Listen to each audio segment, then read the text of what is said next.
Lecture 54, Jonathan Swift.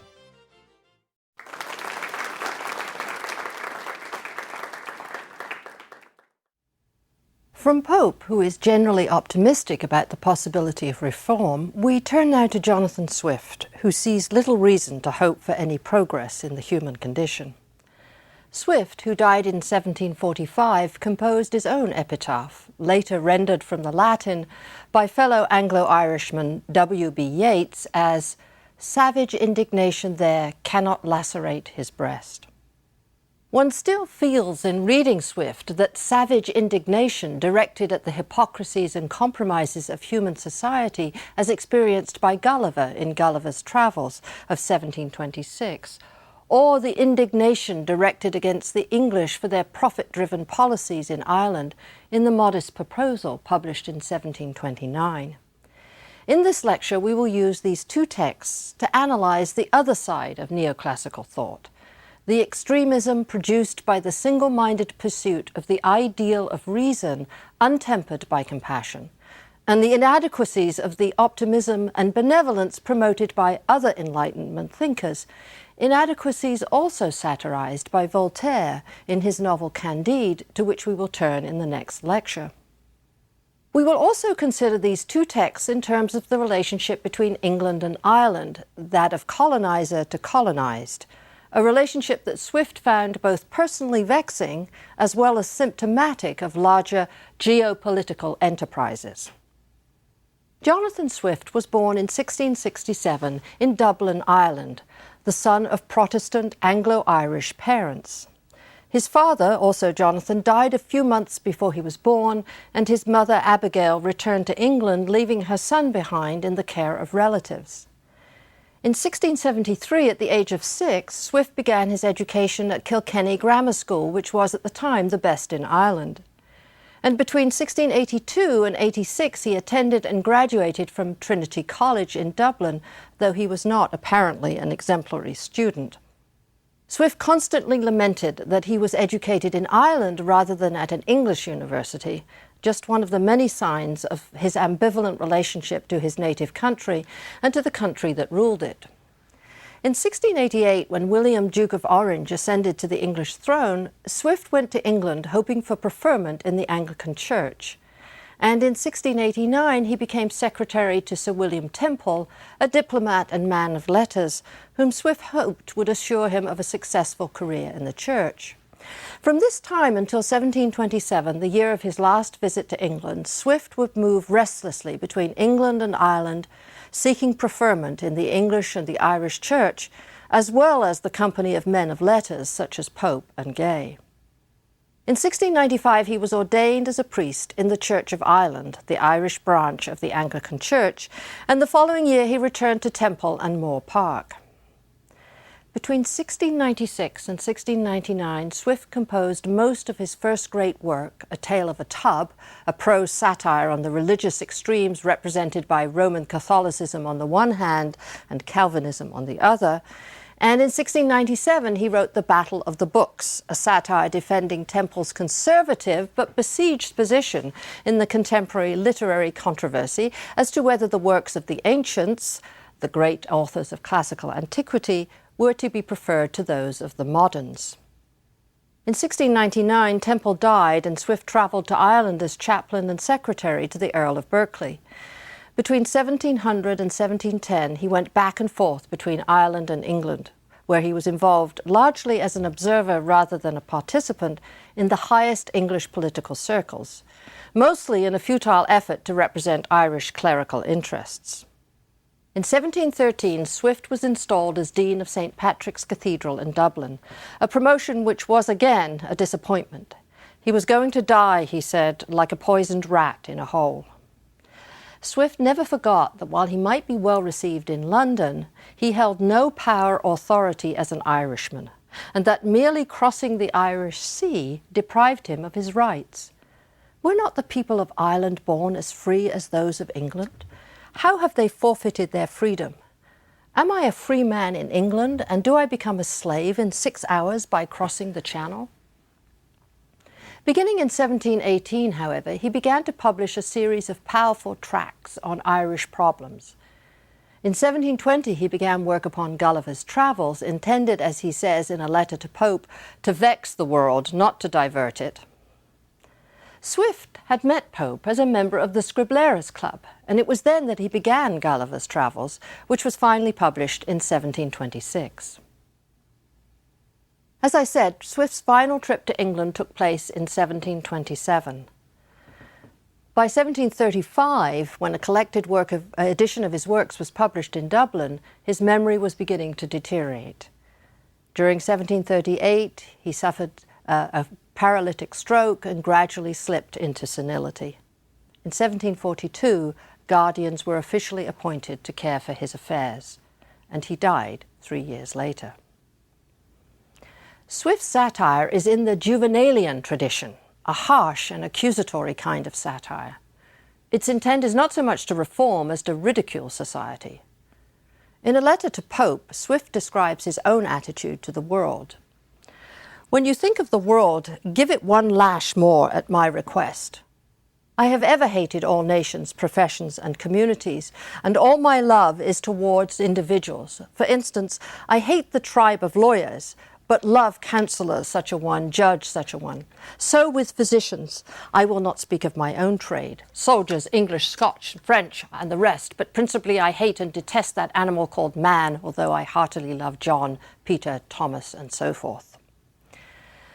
Swift considered human nature to be fundamentally depraved and held out no hope that reasoned inquiry could improve that condition.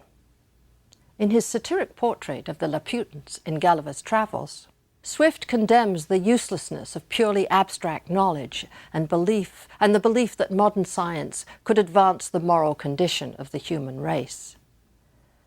Most significantly, given the central place that rational inquiry held in the Enlightenment agenda, Swift argued that God had not made man a rational creature, but merely a creature capable of rational thought. Like Defoe's Robinson Crusoe, Swift's Gulliver has become synonymous with a certain kind of Englishman. Gulliver is not, like Crusoe, an ambitious man, nor is he as ingenious as Crusoe is in the face of hardships. As his name suggests, Gulliver is gullible, and unlike Crusoe, he is passive and unimaginative. He is perhaps an Irishman's version of the English, or, given Swift's savage satire on the Irish in The Modest Proposal, an Irishman's version of the Irish. Swift, like Defoe, employs the form of the travel narrative, somewhere between fact and fiction, and this makes it difficult for the reader to find solid ground in assessing the truth, the real truth of the story. Moreover, since Gulliver is gullible, it is difficult for us to accept him as a reliable narrator, although at times he seems plausible. And so we cannot therefore make the necessary judgments about the value of his experience to us. In fact, we are inclined to an ironic view of Gulliver's story, and this further distances us from judgment. How do we arrive at judgments? And how, having seen what is wrong with society, do we go about changing it? Or are we just capable of moral outrage without acting upon it? This seems to me some of the questions that Swift is asking us. This shifting around in point of view and plausibility puts the reader in a difficult position, because if we avoid judgment and thus remain passive, we are implicated with those who behave badly, the yahoos of Book 4 of Gulliver's Travels, and those who would eat the children of the Irish, as in The Modest Proposal.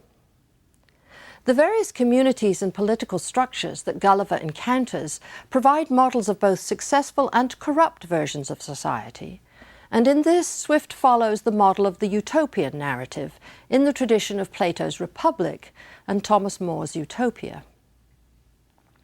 In Book 1, Gulliver travels to Lilliput, where the inhabitants are only 6 inches tall. Gulliver is surprised by the size of the Lilliputians, but not incredulous. Like England and the world, the Lilliputians have a power over Gulliver that is incommensurate with their size. Gulliver encounters the arbitrary divisions within Lilliputian society, divisions that satirize factionalism in his own world. Thus, the quarrel between the big Endians and the little Endians about which end of the egg is to be preferred, a quarrel that has provoked war between Lilliput and the island of Blefuscu, mocks the quarrels between religious groups about how to interpret the Bible, precisely the struggle that has provoked the bloody wars that have raged across Europe. Gulliver's size relative to the Lilliputians destabilizes the universal concepts that normally govern our view of the world. If Gulliver is a giant compared to the Lilliputians, might he not be a Lilliputian compared to another race of men? If our customs are not universal, what other ways of conducting the affairs of man might be available to us? Insisting then on the relativity of human culture, Swift draws attention to the ways in which a colonial power like England must co-opt and repress the local customs and habits in favour of a homogeneous political and cultural perspective.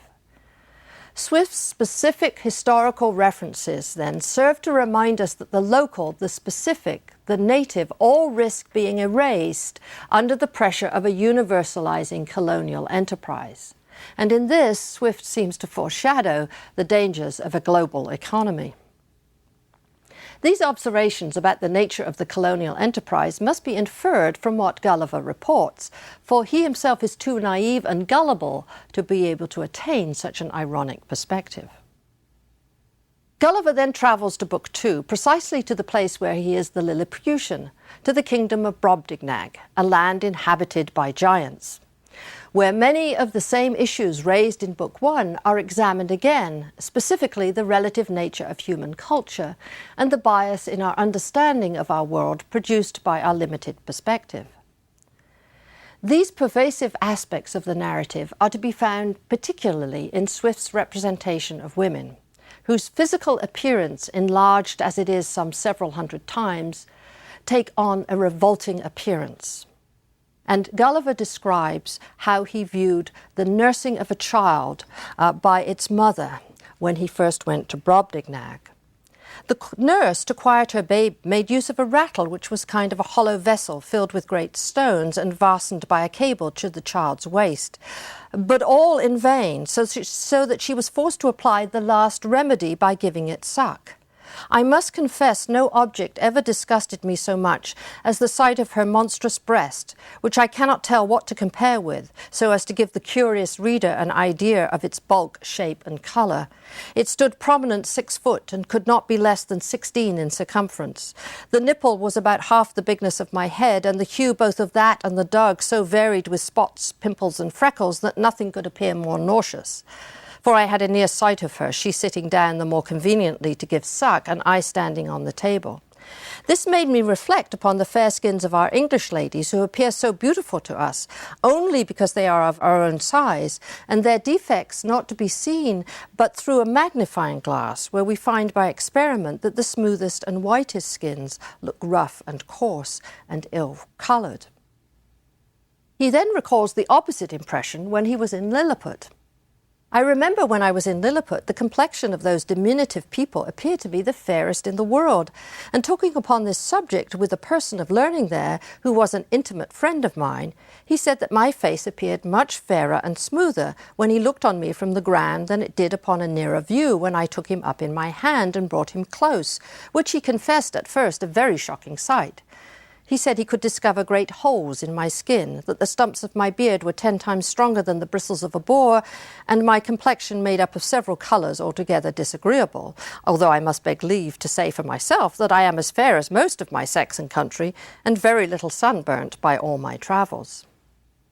Even though Gulliver is able to note the relativity of perspective that size produces, especially when associated with women, he is unable to see the defects in his own culture. He boasts of European civilization, specifically singling out the courts of justice over which the judges, those venerable sages and interpreters of the law, presided for determining the disputed rights and properties of men, as well as for the punishment of vice and the protection of innocence. Gulliver's gullibility is here made evident when he reports that he could personally inform the king about the courts because he had been formerly almost ruined by a long suit in chancery which was decreed for me with costs. So, despite his own experience then, Gulliver is blind to the biases and corruptions of the judicial system, even after the king presses him with pointed questions. Did party in religion or politics have any weight in the scale of justice? Did the lawyers or judges have any part in penning those laws which they assumed the liberty of interpreting and glossing upon for their pleasure? Did they ever plead for and against the same cause and cite precedents to prove contrary opinions? And so on. When the king ends his exhaustive inquiry into the political, judicial, and social arrangement of Europe, we should not be surprised by his judgment, although Gulliver is deeply resentful. By what I have gathered from your own relation, the king asserts, I cannot but conclude the bulk of your natives to be the most pernicious race of little odious vermin that nature ever suffered to crawl upon the surface of the earth. In Book 3, Gulliver travels to various islands where he encounters extravagant scientists engaged in foolish experimentation and theoreticians who engage in speculation. For example, there are the philosophers who are so deeply immersed in thought that they employ flappers to flap them into awareness of the real world. Then there was the most ingenious architect who had contrived a new method for building houses by beginning at the roof and working downwards to the foundation, which he justified to me by the like practice of those two prudent insects, the bee and the spider. Finally, Gulliver encounters a great physician who, in experimenting with a great pair of bellows to draw the wind out of a flatulent dog, causes the dog to burst and die. The scientist then endeavors to restore him to life with the same bellows. One can see where Monty Python gets its humor. Thus, Swift satirizes the radical misuse of human intelligence and reason. While intellectuals play with words and ideas, people starve in the streets. The proper study for the philosopher and the scientist, insists Swift, is the good of society, a maxim that allies Swift with Voltaire.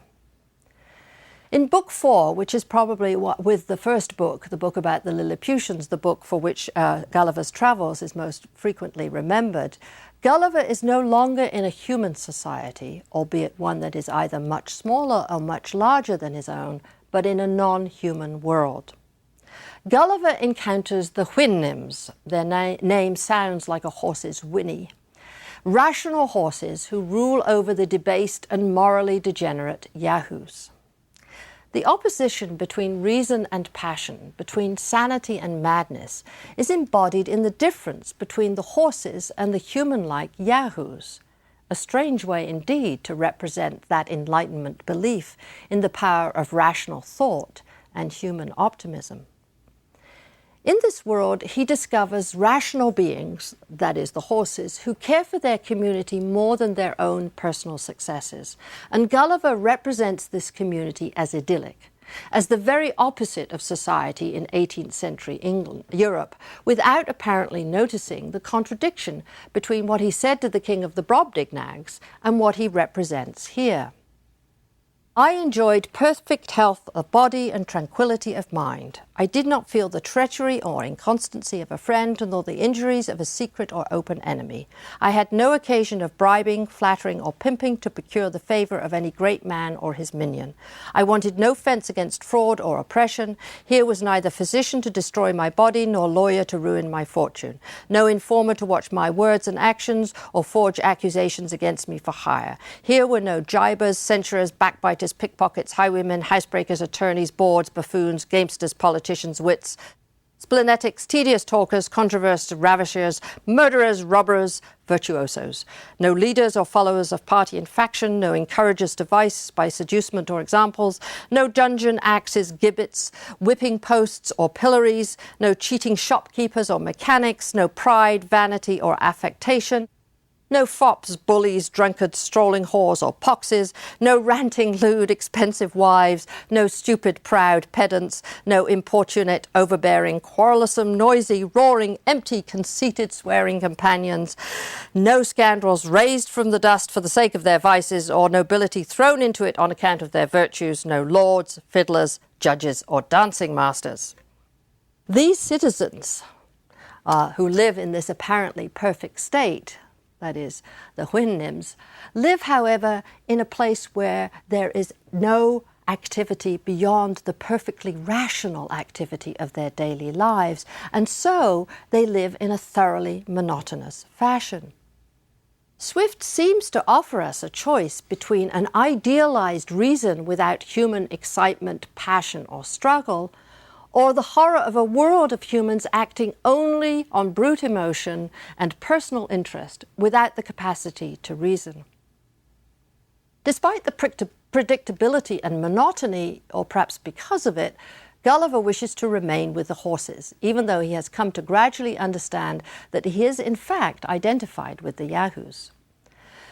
Gulliver's final comprehension of this identification comes when he is attacked by a female Yahoo as he bathes.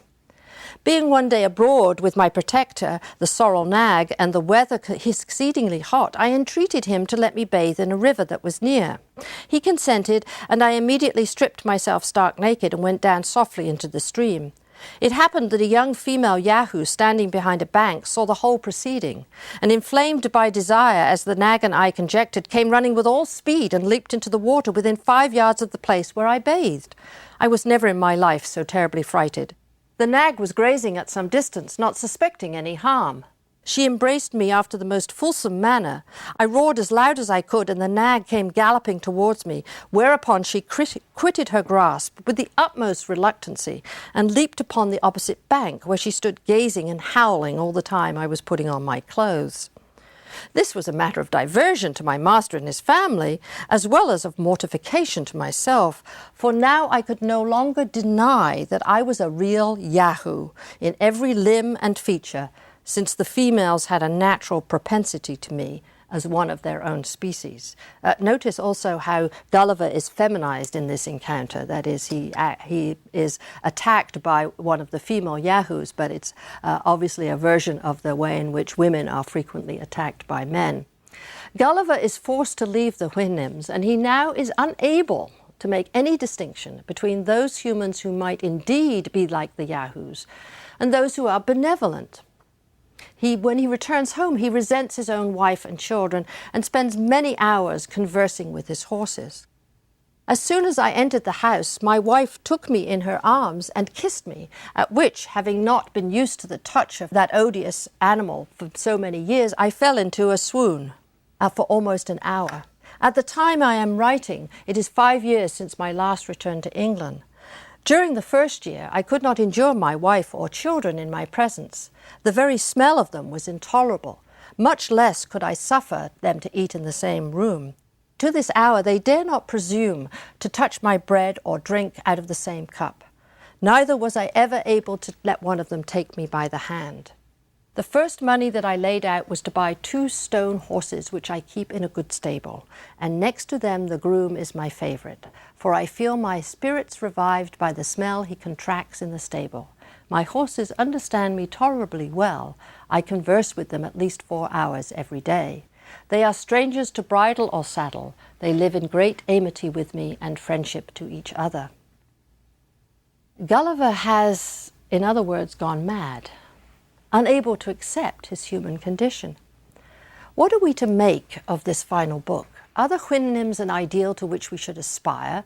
The Yahoos the promise of what we can become if we do not employ reason to distinguish between the good and the bad?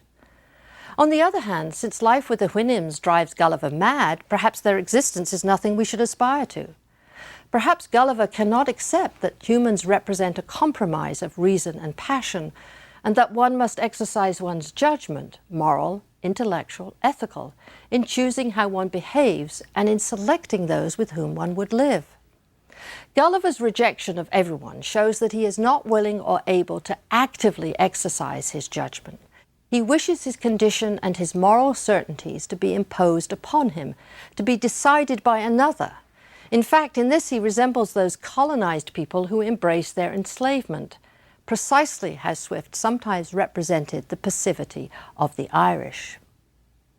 Let me turn now to A Modest Proposal, where Swift again demands from the reader an active moral engagement with the suffering, this time with the suffering of the Irish.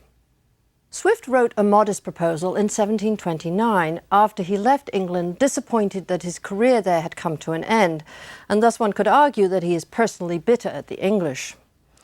Even though he was himself Anglo-Irish and thus a member of the ruling class in Ireland, he speaks for the whole country in this pamphlet, but he also condemns the Irish as well as the English. Ireland was a colony of England and depended entirely upon England for its political, social and economic prosperity. It was, however, in English interest to keep Ireland weak, given its natural alliance with France because of its large Roman Catholic population. England controlled the Irish Parliament, and absentee landlords owned most of the land, and the Irish were passive in the face of this historical oppression. A Modest Proposal, then, is both an attack upon the English for exploiting the Irish and upon the Irish for allowing themselves to be exploited. It also angrily calls attention to frequent rejections of useful projects for improving the situation, some of which Swift himself had authored.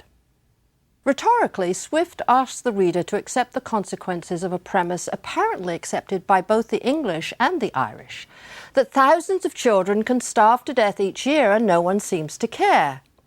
We don't have to think long before contemporary examples spring to mind. The rational and eminently sensible narrator proposes a way of making economic and social sense out of this horror. Swift's savage rage is contained within the persona of this shrewd businessman who employs rationality and economic logic in order to promote cannibalism. The title of the essay informs the reader of the style of writing: modest, familiar, and plausible. The speaker proposes to resolve the problem of so many starving children with a sensible plan. It is a modest proposal for preventing the children of poor people in Ireland from being a burden to their parents or country and for making them beneficial to the public. The reader is fooled into anticipating a logical and sensible solution. There are some hints that the speaker is taking only an economic view of the situation, but not enough to alert the reader to what follows. It is true that a child just dropped from its dam may be supported by her milk for a solar year with little other nourishment, at most not above the value of 2 shillings, which the mother may certainly get, or the value in scraps, by her lawful occupation of begging. And it is exactly at 1 year old that I propose to provide for them, in such a manner as, instead of being a charge upon their parents or the parish, or wanting food and raiment for the rest of their lives, they shall, on the contrary, contribute to the feeding and partly to the clothing of many thousands. When the speaker offers his actual thesis, the horror of his proposal is both undermined by and yet paradoxically intensified by the modest tone that he adopts. I have been assured by a very knowing American of my acquaintance in London that a young, healthy child, well nursed, is at 1 year old a most delicious, nourishing and wholesome food, whether stewed, roasted, baked or boiled, and I make no doubt that it will equally serve in a fricassee or ragout. With precision and relentless logic, the speaker lays out this plan as if he were speaking of livestock. He said that many gentlemen of this kingdom, having of late destroyed their deer, he conceived that the want of venison might well be supplied by the bodies of young lads and maidens, not exceeding 14 years of age, nor under 12, so great a number of both sexes in every country being now ready to starve for want of work and service, and these to be disposed of by their parents if alive, or otherwise by their nearest relations. And how, after all, Swift suggests, can we claim to think of them as anything more than animals, given the way they are treated? And what in turn does that make us, even those of us who are not ready to dine upon a nicely fattened Irish baby? Swift's proposal ends with a list of reasonable suggestions to alleviate the suffering of the Irish, such as taxing the absentee landlords, using only home-manufactured goods, and perhaps the most reasonable and yet the most radical of all, that the Irish should learn to love their country, and in so doing, perhaps they would learn to distinguish themselves from the English, whose cannibalism of Ireland marks them as the descendants of Gulliver's Yahoos, just as the seductive reasoning of the modest proposer makes him the relative to the unimpassioned and strictly reasonable Houyhnhnms. Swift's satire condemns the English for their economic greed and inhumanity, and the Irish for their passivity. And of course, the satire eventually must include the reader, who can stand to read about such a solution, but is not driven to improve another's misery. Perhaps it was in the hope of encouraging his fellow Irish to be more loving of themselves and their nation, and the hope that we might all be generally more compassionate, that led Swift to leave his money, as he said he would, to build a house for fools and mad, a mental hospital that still exists in Dublin. Let his fellow Anglo-Irishman, W.B. Yeats, have the last word. Swift sailed into his rest, savage indignation there cannot lacerate his breast. Imitate him if you dare, world-besotted traveller. He served human liberty.